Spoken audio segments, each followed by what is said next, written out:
Hello everyone, welcome back to another video. Today I will show you how to remove Google account from Google Photos. So you have to just open the Google Photos of your Android device or iOS. The solution is for both. So when it's open the Google Photos, so here is in the setting of Google Photos.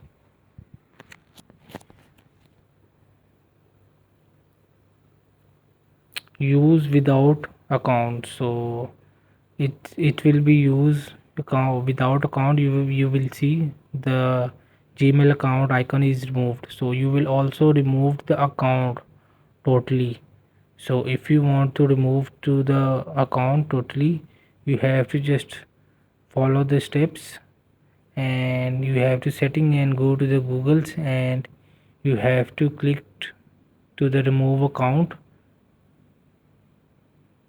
So it will be removed from the Google Photos and entire device this account. So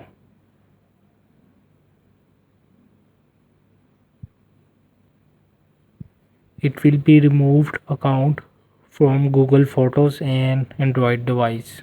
Hope this video help you. Please don't forget to like and subscribe and get notified for more videos.